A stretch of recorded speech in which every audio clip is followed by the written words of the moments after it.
In this video, you'll learn the #1 role of a school counselor, and it's probably not what you think it is.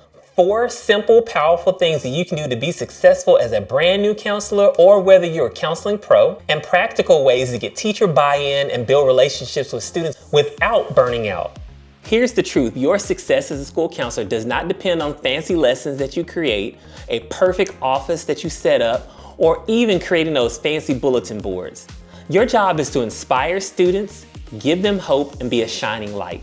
Our job as counselors is to help students reach their full potential, whether that's teaching them growth mindset, how to bounce back from struggles and be resilient, how to manage their emotions, or how to succeed academically. Education is harder now than it has been in the past, no matter if you're a teacher or you're a student. It can be difficult, and our job as counselors, again, is to inspire hope and let them know that they can do great things. If you're a brand new counselor, this is one of your top priorities. Build relationships with your students. There's simple things that you can do. Smile when you see them walking down the hallway, even when you're not feeling your best. Give them a smile. Give them hugs if you feel comfortable with them. I always give them the side hugs, like the little church lady hugs. And if you don't feel comfortable giving hugs, give them a high five or a fist bump, or just simply smile at them when you see them. These small things not only increase your visibility as a counselor, but it lets your students know that you care and genuinely care for them. And once you start building that relationship, your students are going to feel comfortable with you and they're going to want to come to you when they have their problems. And once that happens, you've already opened the floodgates. There's no turning back from that. It's the smallest things that build a legacy, things that you don't even realize. I remember having a difficult year one year, and a previous student reached out to me on Instagram and shared a post that he made on his personal page, and it really brightened my day. I may not have thought that that was a great year, but I must have set an example by just simply smiling and interacting with the student and having positive interactions with them. Over the years, they may not necessarily remember your name, but they're gonna remember how you made them feel. And so seeing this message from a student really put things in perspective for me.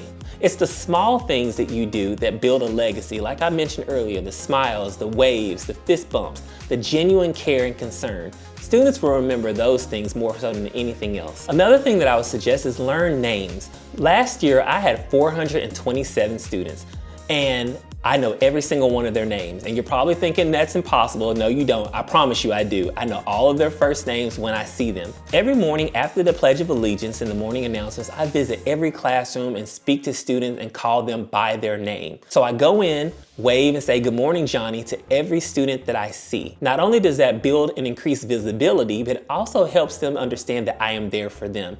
And a lot of times those students will stop me and say, "Mr. Burnett, I need to talk to you about X, Y, and Z."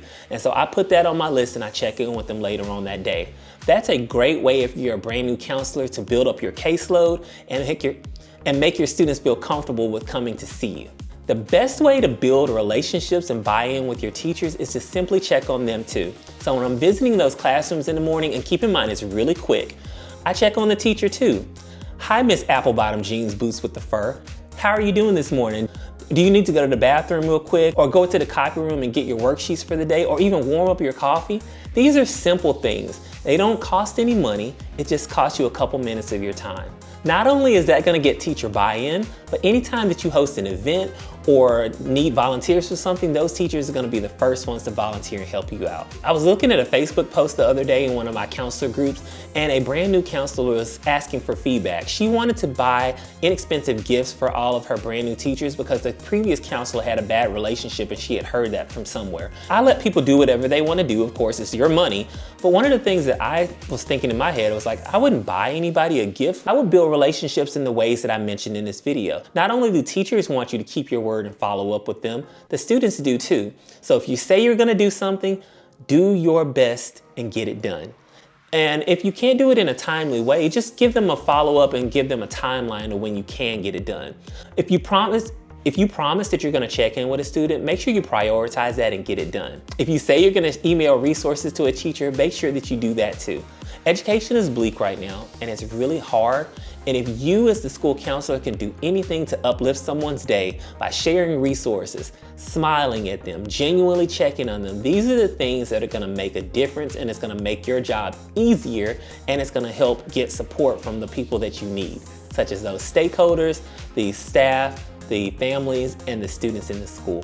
And if you don't believe me, at the end of last year when I left my campus, I went and checked in with all of my teachers just to say goodbye and see how they were doing. One teacher really broke down in tears and started telling me that me checking in on her every single day was something that really meant a lot to her. She told me that I had no idea how many times that she was struggling, and by me checking in on her, that was the thing that brightened her day and gave her hope. And so I tell you that you have no idea the small little things that you think that you're doing, those are the things that add up and make a difference. So many people stress out about the perfect classroom setup or the most engaging lessons, and all of those things are important, but people will remember your smile, they will remember how you made them feel, and they will remember how you supported them. And so if you can do those things, that is your #1 role in school counseling, and everything else will fall in line right after. Drop in the comments and share your feedback. Let's keep this positivity train rolling. People love to see a success story, especially the new counselors who are watching this. They need to feel that positivity and know that going in, they can make a difference. So they would love to hear your story, and I would too. And don't forget to like this video. It's a simple way to show my channel some support. The more likes that I get, the more YouTube will push this video out to other people who need to see it. Not only do counselors need to see this, administrators and teachers need to see this too. So again, do me a favor and like this video. And after watching this video, if you want some more inspiration, check out this next video on the screen where I talk about 6 ways that you can reduce back to school anxiety. It's almost that time, and so a lot of people are preparing to go back to work, and if you check out this video, it'll help you get back in that positive mindset, or at least get you ready to go back to work.